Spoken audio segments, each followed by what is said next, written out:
Tucker. I'm with CagedInsider.com. Thanks for taking the time to talk with me today.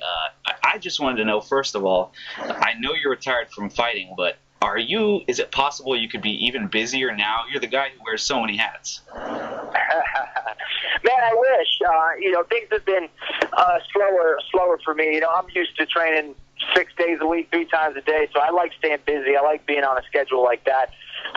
So it certainly hasn't been as busy as I used to be, but I would like to be. I like staying busy these days. I just kind of have UFC tonight, and then when we have fights for FS1 and FS2 now, I'm doing those. But, I wish, and I certainly miss fighting, that's for sure. Oh, yeah, that makes sense. You miss competing. So how often do you make it up to TriStar? Do you still make it up there pretty often? I don't, man. I wish I did. I'm in L.A. now, so... Oh, okay. I used to be much closer, but and I've been out in LA for the last year and a half now, so I haven't been able to get up there as much as I would like, but I'm hoping. I miss those guys very much. I miss Faraz and being around the gym. Yeah, that makes sense too. So this, the fight card that's coming up on Saturday, this is actually just right up the road from your gym. Is that correct? Yeah, very, very close. For sure. Now, how convenient is that for you? I mean, that's pretty cool to be able to have the local exposure. It's been a while since they've been in Boston. I know, it is great. I know that the gym over in Boston has been pretty packed with guys stopping in and coming to train, and even the fighters in the UFC who are competing in the event have been using my gym and stuff. So, yeah, it's been great, man, and I wish I could have been there to be there for all the festivities, but here in LA working the weigh-in show and the pre- and post show, but... yeah, it's fun, man, for all the guys, too, and all my family and friends are real excited for the fight. Yeah, that makes sense. I'm sure they all get pretty good exposure from that. So, So, it's been a while since they've had a card in Boston. Let me ask you, is this something that, if you were still fighting, how bad would you want to be on this card? Without a doubt, especially I would absolutely want to be on that card, especially with my first performance. One of my worst fights I felt like was against Gray Maynard, and I would love to have another chance at fighting in Boston again to really redeem myself, yeah, that was if there's one thing I have as far as regrets, it would be that Boston fight. Mm-hmm. That makes sense. Now I have a particular question for you. How do you do such a good job of staying so impartial as a commentator? I mean, being an ex-fighter. Yeah, it's tough, man. A lot of these guys, some of the guys I know, obviously a lot of these guys I don't know, especially now that have been out and there's so many new fighters coming in. I do my best, it's one of those things where I try to call the action. And if there's one fighter who's doing more work, that's been a little busier, that's maybe throwing with a little bit more power, I'm going to talk about what they're doing and why they may be, winning over the judges, or why they may be,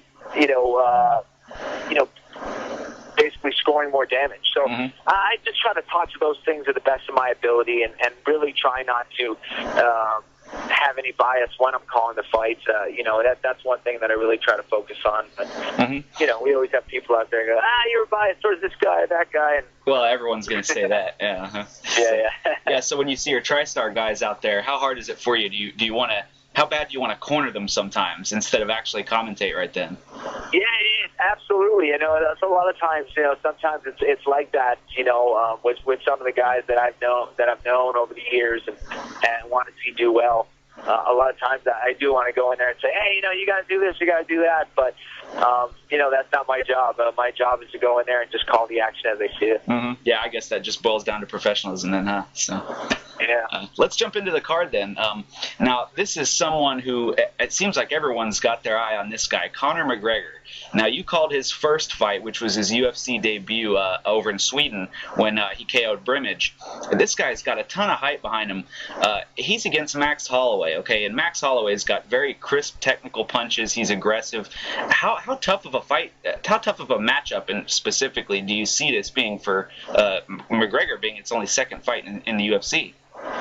Yeah, it really is. It's a very tough matchup, a much tougher fight than his one against Andy Ogle that was originally scheduled. So, absolutely. I've known about Conor for a while. I actually one of his friends that he actually started with, Tom Egan in Ireland, was one of my sparring partners for many years in Boston. I've been hearing about Conor. I've been watching his fights before he was in the UFC, and he absolutely comes with a lot of hype, and I think a lot of it is deserved. He's an exciting fighter. He's extremely skillful. He's entertaining. Mm-hmm. He's got the personality to back it up, and certainly has the potential to be a superstar in this sport.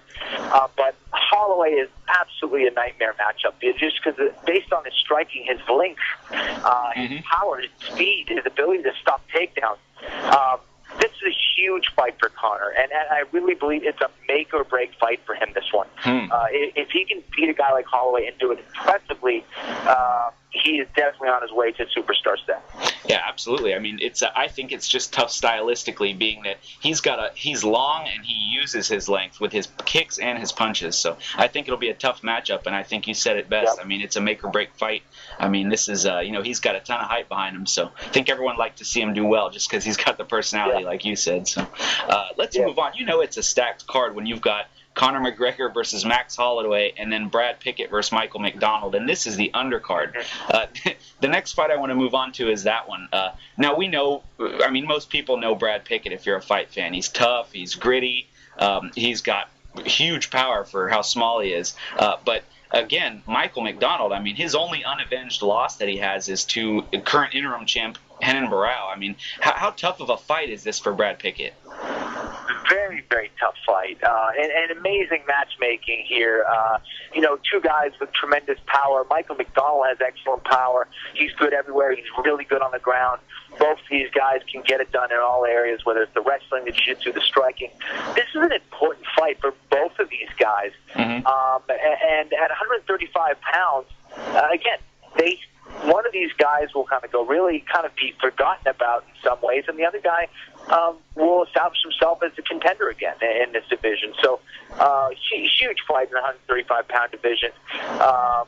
Michael McDonald is so young, and he's so skillful. So I feel like he doesn't have as much to lose. Brad Pickett is kind of later on in his career, a little bit later in his career, so I feel like it's a more important one for him. This is an exciting fight. There's no way that this fight could be boring. Both these guys get after it.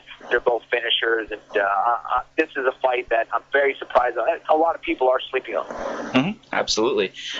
Now, let's move on to this one. This is probably the fight that I'm looking forward to most on the card. Originally, we had slated Thiago Alves versus Matt Brown, which is two of my personal favorite fighters, matched up. And then we had an injury, and we got a matchup somehow that's almost just as good in Mike Pyle versus Matt Brown. These fighters are both very similar. One's coming off a 4-fight win streak. One's coming off a 5-fight win streak, which is difficult enough to do in the UFC. And we've got two guys that are seemingly meeting head-on here, and skill-wise, they're very similar.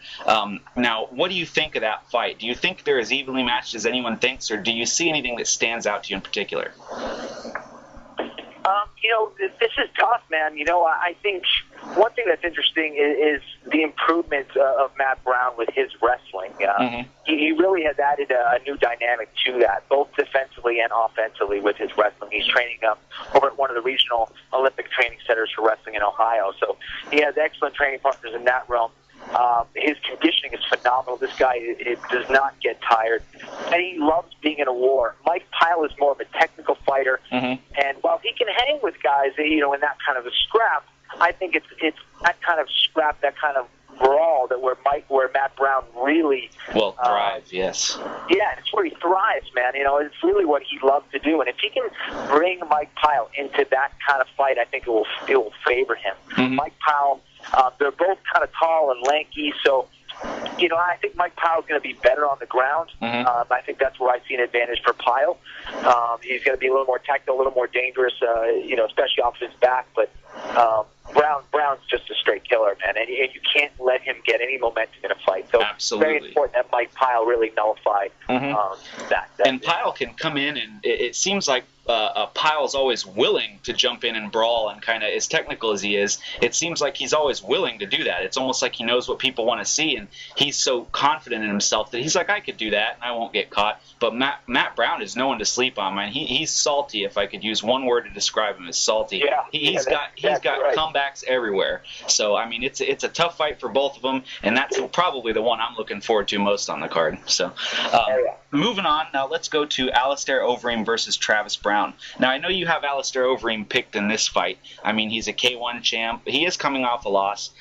Travis Brown, I mean, he's coming off a loss, but a loss in his previous fight, and that was one that he lost via injury. That was the only loss on his record, and then he came back, and we saw him, do very, very well against a tough customer in Gonzaga. Yeah. Yes, Gonzaga, exactly. Now, what do you think Alistair's strategy is going to want to be for this fight? Do you think he's going to want to clinch or stay out of range?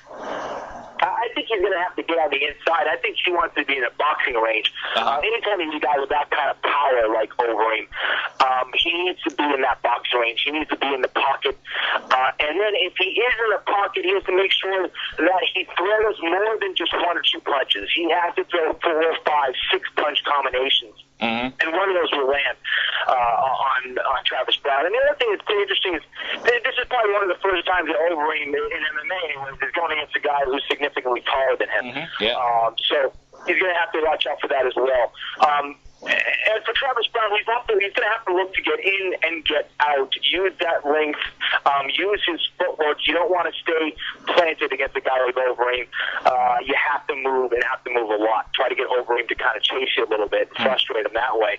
And then Travis has to make sure that he mixes it up, really mixes up his striking to try to get Overeem off of his game. And it's going to be an interesting one. He also has to cut off the cage against Travis Brown. He needs to cut off that cage and kind of corner him. He's shown good footwork in the past, so you think combinations is going to be the strategy, mixing it up. I think so. He needs to get the boxing range and really throw up his volume. That's one thing that kind of is frustrating when I watch a guy like Overeem, who's so skillful with his kickboxing. He looks for the big shot. And doesn't kind of let combinations flow. He needs to kind of chill out and just kind of stay on the guy's face and really up his volume. I see that. It's a great point. Now let's move on to the main event now. We've got Shogun versus Chael Sonnen, and the man everyone seems to know is Shogun, and not by his actual name. Now, let's ask this question. Chael Sonnen, this is a 5-round event, and it seems like recently it's been really a matter of which Shogun shows up. Is his cardio, how big of a factor do you believe his cardio will be in this fight? Yeah, I feel a lot of it has been dependent on how healthy he is, and I think conditioning is definitely going to be a factor, especially when you're talking about 25 minutes of fighting and the type of pace that Chael keeps.